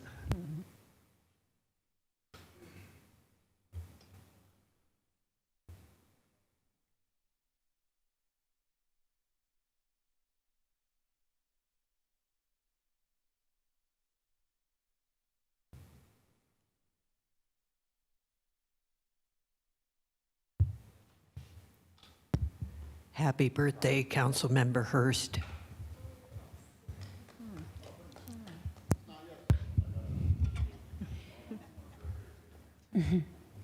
So, Councilmember Alan Thomas, I believe in part an answer to your question is yes, through the Park Ranger program, the addition of one here in 2021, so we have 2 total with Adams County Open Space, and then hiring 2 Park Ranger employees of our own.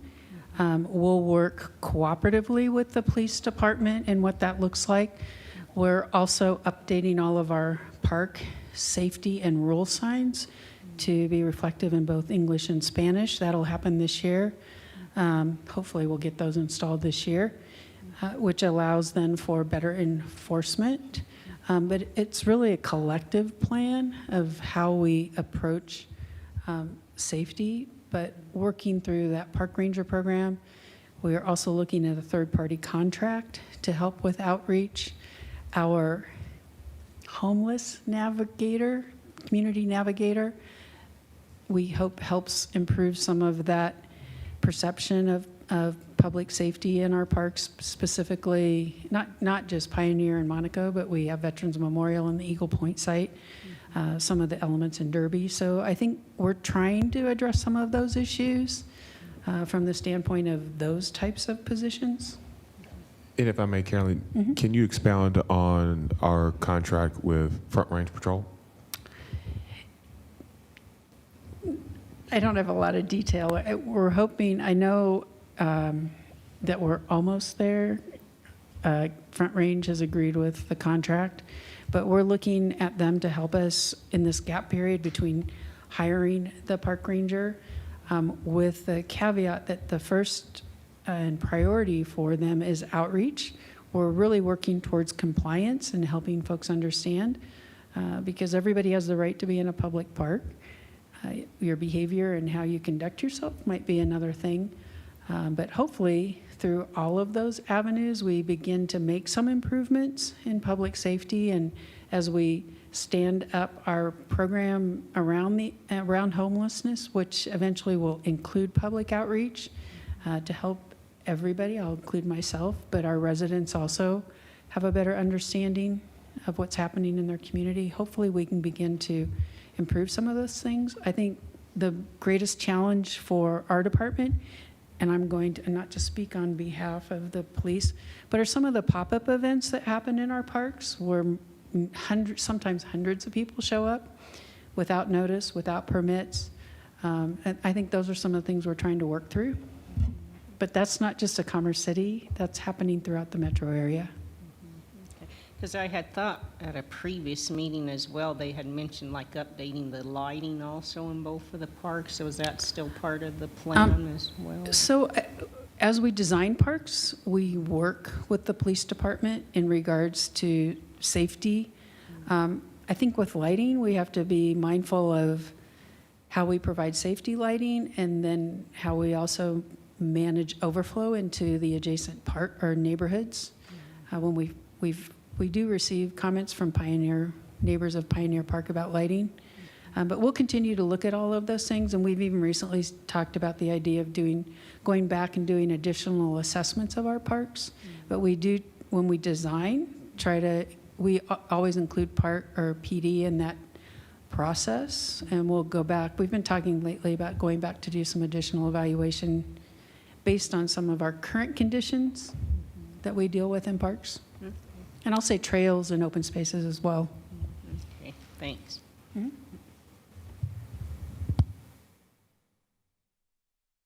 Carolyn, real quick about lighting. I know some pretty decent lighting experts that could help us save money and use directional LED.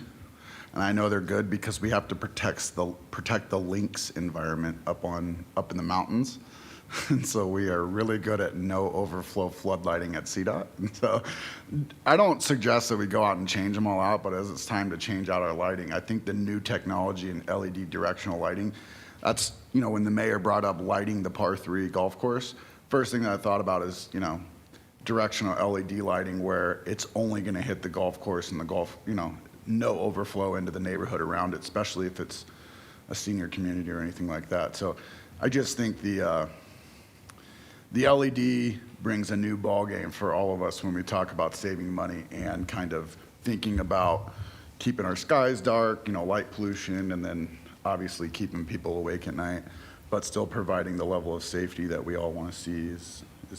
That technology is exciting because you can even turn it to motion detected.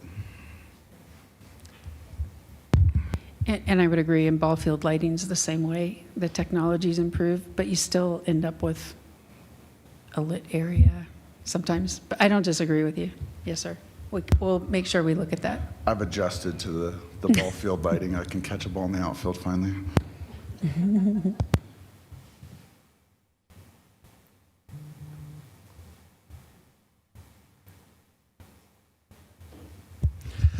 All right, looks like our budget is pretty much set for the remainder of 2022, barring some ordinances to reappropriate funds or changes that may occur between now and November 1st. Thank you again, Finance, for all your work putting this together, as well as all the department heads for putting in the budget requests and constantly being on the forefront of innovation, trying to come up with solutions to make sure that we continue to move in a positive direction and continue to be that progressive city that is part of our goal of being. So thank you for all that. That being said, we'll move on to reports now. We'll start with Mr. Tinklenberg. Thank you, sir. Just a couple real quick updates. Well, couple is a wrong term. Several quick updates. One is that the rental assistance program has reached the threshold of in excess of $900,000, and that's out of the 1.44 million that's available. So getting close to fully expended, but still room for additional assistance there. And then also discussions have started with the county regarding the second phase of that, which would bring in another 1.3 million of money. So again, if you become aware of anyone that needs rental assistance, please direct them to the housing staff and be able to assist them. So wanted to bring that to your attention. Also, sign code, we've posted the RFP for getting that update to the sign code. Continuing discussions with a number of active developments. Anderson Farms, for an example, staff met with 27J to discuss incorporation of an elementary school site into that development. Murray Farms, there's ongoing discussion with the developer regarding being able to move forward. They want to use a PUD for certain areas of it and want to go with straight zoning with certain areas. So again, those discussions are continuing. There has been outreach to council members regarding the Quick Trip project up on 112th Avenue. Just want to caution everyone that's an active land use case. Planning Commission has recommended denial, and that will be coming to City Council next Monday. So when you are contacted by citizens, next Monday, or is it? It'll be coming before them in October for first That's reading it. and second reading in November. Thank you. October 4, sorry, getting ahead of myself. So just wanted to let you know, if you are contacted by a member of the public regarding that project, encourage them to attend the public hearing on October 4. If they want to submit written comments, they can send those by email to, or snail mail to myself or Jason Rogers, and those can be put into the record at the public hearing as well. So you have those options. Just skimming through this real fast, looking for anything else that would be of interest to you. I do have a question for you, and that is we're seeing increased cases of COVID, and we are also seeing impacts on staff. We have a couple members of the police department who currently have COVID. We have a couple members of the Public Works Department that are actually hospitalized because of COVID. We've had a member of the City Attorney's Office contract COVID. So we're certainly seeing the impacts just among our staff even. The rate of incidence in Adams County has increased to 399 per 100,000 population in the last 2 weeks. So my question to you is, do you think it's time to go back to virtual meetings, or do you want to continue as you are? My recommendation would be that we go back to virtual meetings, but that is your decision as a city council, as a body. So we can bring that back to you next week for your actual decision, but I wanted to pose the question to you so you can start thinking about it. But we are seeing a significant increase in the number of cases. What I have read in terms of the scientific studies is that people who are vaccinated are able to be infected with COVID-19, with the Delta variant particularly. And Delta variant is over 90% of the infections that are occurring at this point. And so while those of us who are vaccinated can contract it and have symptoms or be asymptomatic, the danger is that we can transmit it to others even though we're vaccinated. And so vaccination cuts down on the number of hospitalizations, and it also reduces deaths due to the Delta variant. However, we're still able to transmit it, and that's dangerous for non-vaccinated people who are very susceptible to the Delta variant at that point, and they are at risk of death. So that's the danger. So again, just want to lay that out to you and recommend to you that we go back to virtual meetings, but again, that is your decision. In terms of staffing, I've directed staff to, again, wear masks indoors and when they're in close contact with other people outdoors. But that's within my authority, but your meetings are your meetings, so that's your decision.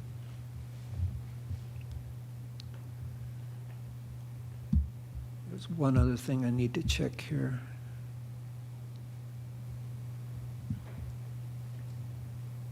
If I can get to the right, sorry, I have a number of documents open at this point.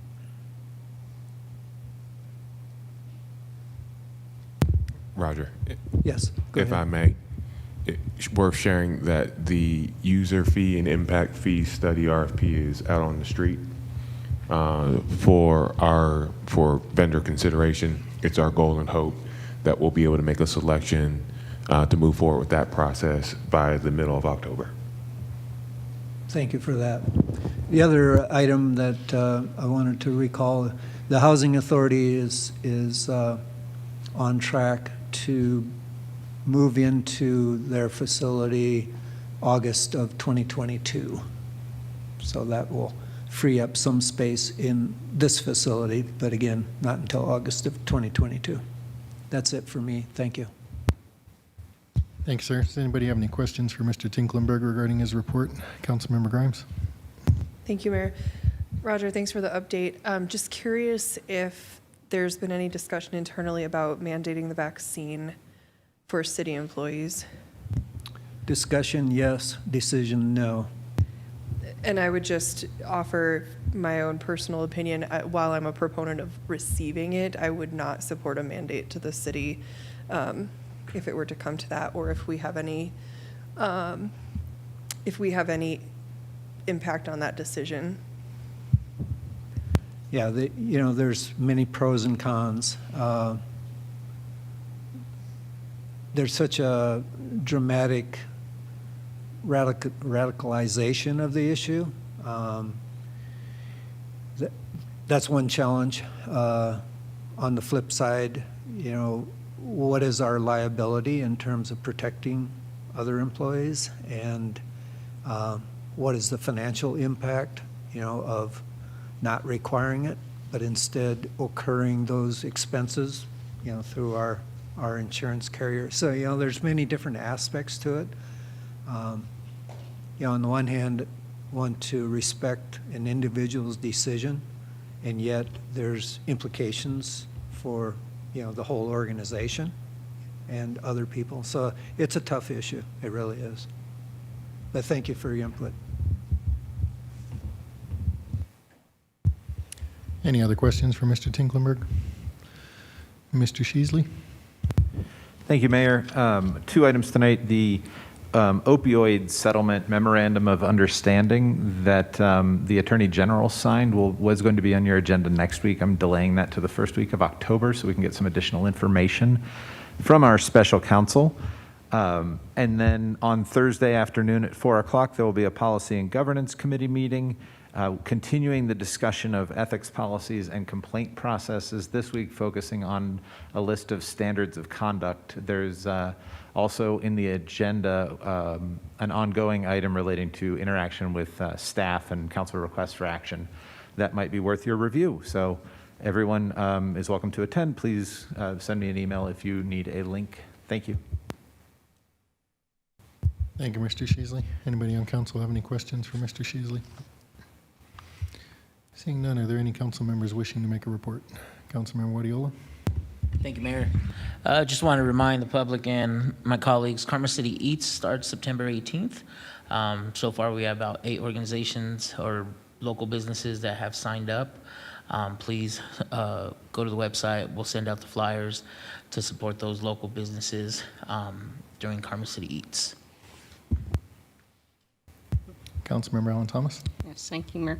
Just want to let everyone know on Wednesday, September 1st, I had the honor of touring the new South Adams County water treatment facility. So that was a really nice facility even when you go along Quebec. And then also on Friday, September 10th, I toured the new McLean food facility. So that was really a nice tour too, and nice to see a new building in Commerce City. Thank you. Councilmember Smith? So I was with Councilmember Alan Thomas when we did the McLean food service place.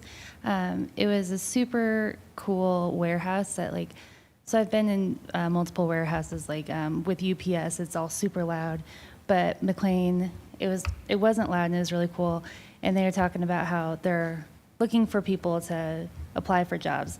One of the things I thought was really neat was they said it was hard to get truck drivers, so they created their own truck driving program.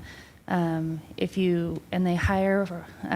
they promote from within, and it just seemed like a really nice company to work for. So if anyone's looking for a job, it'd be a good place to go. Councilmember Noble? Thank you very much. I attended and spoke at the redistricting meeting in Eagle Point. I attended the Colorado Municipal League district meeting for District 4. That was followed by the water softening grand opening, and I was struck by how wonderful the water was that they served at the grand opening. And we do have a water meeting in October, so I will be asking about that because it was different than tap water at homes. So I don't know what we're dealing with. Calcium in pipes, I don't know, but there's definitely a difference. I was also involved in environmental mapping session. It was a focus group with CDPHE, toxic sites session, another focus group with CSU, senior commission meeting, nothing new to report there. I was also on the McLean tour, which was certainly fascinating, and I do have follow-up. So, Mr. Tinklenberg, keep an eye out for the follow-up tomorrow that I have from the general manager of McLean. And I also have the 2 reports One is the Army report on the Rocky Mountain Arsenal that was published at the beginning of the summer. It's about 300, 400 pages. And then in addition, I have comments from, let me see if I can find the exact name. The Site-Specific Advisory Board of the Rocky Mountain Arsenal.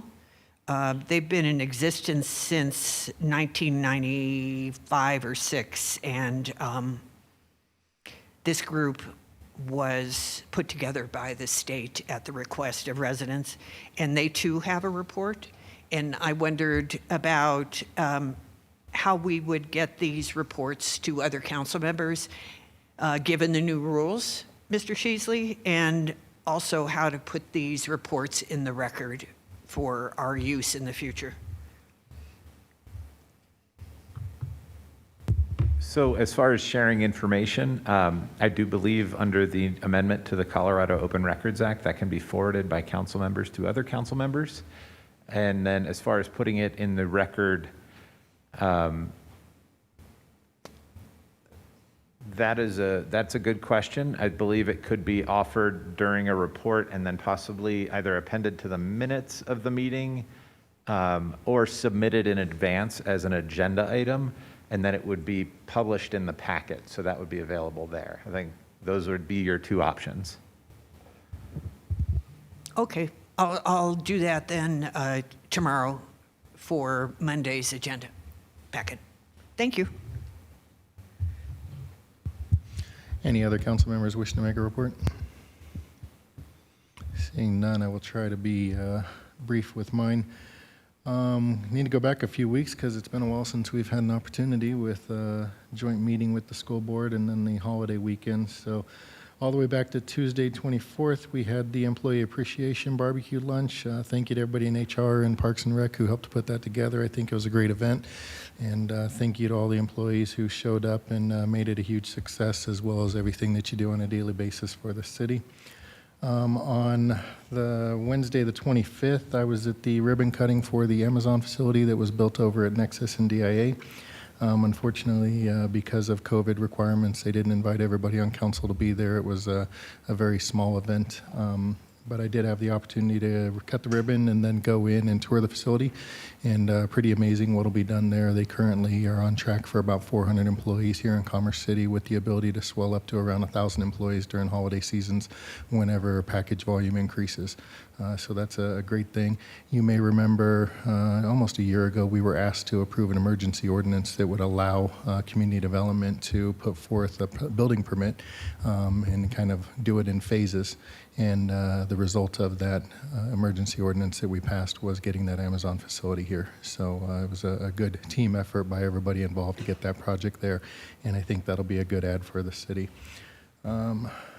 We had the joint meeting with Adams 14 on Monday, the 30th. I missed the joint meeting with 27J on the 31st because I was under the weather. We did have an area boards meeting earlier that morning with all the area boards, school district, fire district, water district, Tri-County Health, and a couple others that were there to kind of share what's going on in the city. We had the ribbon cutting for the Goal Academy, which is kind of a hybrid online, mostly high school, largest high school in the state of Colorado. They've opened up an office here in Commerce City, and that's a great alternative for students who need something that's a little bit more flexible in their education. And let's see, I think that pretty much wraps up. Yeah. That pretty much wraps it up. So that being said, we will adjourn from the study session / budget session and move on to our seats at the dais. It's 7:24, so we'll go ahead and get started about 7:35 with the special meeting.